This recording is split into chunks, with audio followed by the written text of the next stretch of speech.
Hoje eu trago atualizações sobre a discussão acalorada entre Zubeldia e um jornalista são paulino na coletiva pós-jogo. O negócio foi quente, viu? Vou falar também sobre um cara que pediu reforços e colocou a diretoria do São Paulo contra a parede. Mas antes de tudo isso, eu quero começar compartilhando com você um recado de um apresentador para o jogador Ferreirinha. E aí, você tá gostando do futebol do Ferreirinha? Se sim, deixa o like no vídeo. O Ferreirinha fez o quarto gol. Desganhento.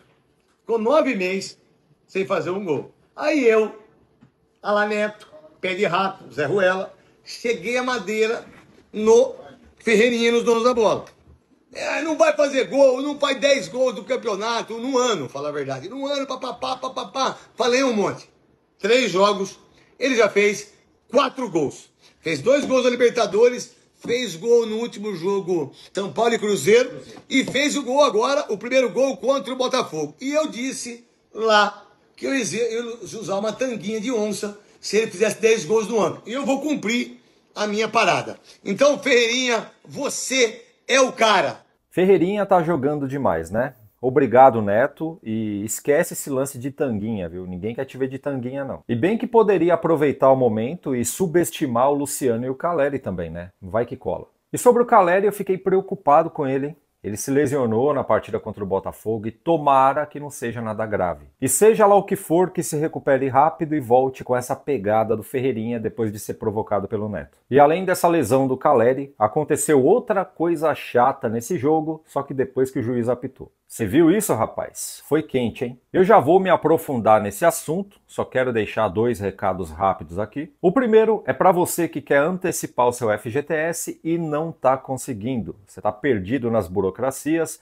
só que tem um detalhe. Te recomendo a Mais Ágil Consultoria, ela vai resolver isso aí para você de uma forma rápida, hein? Se tiver dinheiro disponível, eles vão colocar essa grana no teu bolso em até 24 horas. E além disso, se você disser que veio pelo canal Renato Persona, você concorre a uma camisa do São Paulo, tá? O link do WhatsApp deles está aqui na descrição e no comentário. E também na descrição do vídeo você vai encontrar o link do app Flash Score, o melhor aplicativo de estatísticas, notícias, lances ao vivo e muito mais de todos os esportes, hein? Não tem só futebol. Ele é fácil de mexer e não pesa no seu celular. E para baixar é grátis. É só clicar no link e fazer o download. Então vamos aos fatos.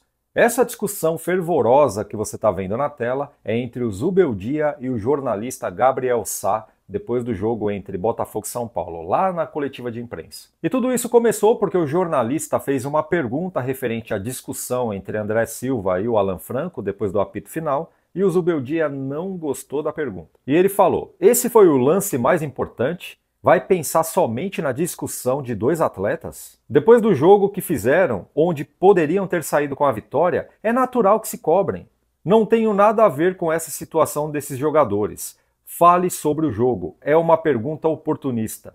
Cara, eu entendo essa irritação do Zubeldia e eu vou explicar o porquê. Para começo de conversa, seria estranho se a gente visse os jogadores saindo de campo dando risada, fazendo piadinha, abraçando o adversário, trocando camisa, à vontade com uma situação que não está boa. E o que a gente viu foi jogadores insatisfeitos, se cobrando, irritados com a situação. E essas cobranças costumam acontecer no vestiário, mas dessa vez rolou ali no campo, na frente de todo mundo. E durante o jogo a postura foi diferente também.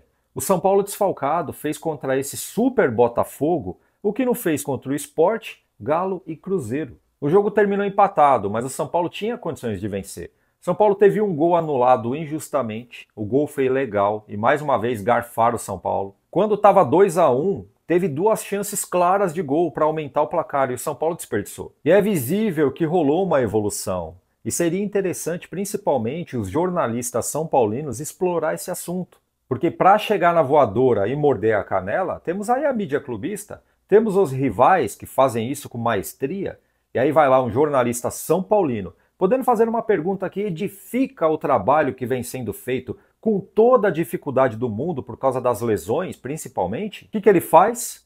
Foca no que para ele é um problema e levanta a bola para polêmica. Daqui a pouco vão dizer que o elenco está rachado, que o São Paulo está em crise. Veja bem, eu não estou dizendo que é o caso do Gabriel Sá, mas está rolando uma militância nojenta e covarde contra o Zubeldia. E isso costuma acontecer com todos os treinadores que estão no São Paulo nessa época do ano. E olha que curioso, eu vi uma arte circulando nas redes sociais e eu vou compartilhar com você.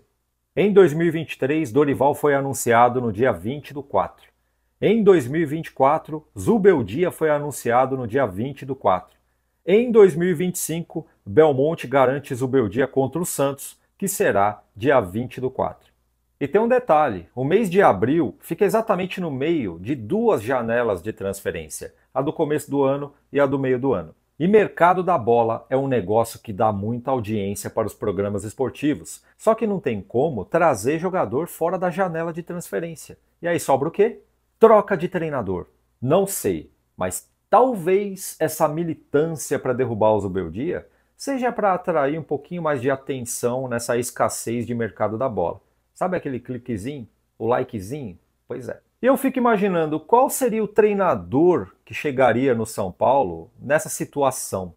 O São Paulo cheio de desfalque por lesões, um plantel envelhecido, são 9 jogadores acima dos 30 anos, o elenco bem enxuto. Às vezes o clube deve dinheiro para os jogadores, acontece muito. Dívidas, né? O São Paulo tem muitas dívidas no mercado também, dá uma olhada nisso. Segundo essa publicação do Arquibancada Tricolor, o balanço financeiro de 2024 do São Paulo ainda não foi divulgado publicamente, mas segundo o jornalista Alexandre Gilbert, do perfil Anotações Tricolores, o clube possui pendências financeiras com diversos clubes e atletas envolvendo direitos econômicos. Embora os nomes não tenham sido citados no documento, os valores permitem identificar os possíveis jogadores. Veja a lista.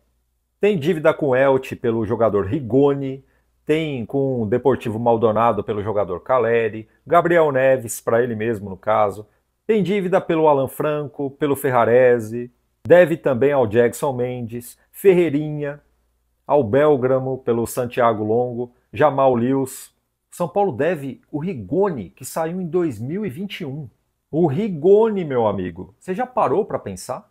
Esse é o ano do cinto apertado nas finanças. Até para contratar vai ser difícil. O treinador que resolver vir para o lugar do Zubeldia, caso o Zubeldia seja mandado embora, o cara tem que ser louco. E se o Zubeldia sair, vem quem? O Lisca doido, só pode, né? Porque o Dorival, que muita gente quer que ele retorne para o São Paulo depois de tudo que aconteceu, há quem diga que ele já pediu um baita de um salário, né, na casa de 3 milhões de reais, e pediu reforços também. Antes de chegar, ele já botou a diretoria contra a parede. Esse é o plantel que a gente tem. Vai chegar outro treinador que chegue o Guardiola, não vai resolver nada, porque o problema vem lá de cima. Pensa nisso. Fui.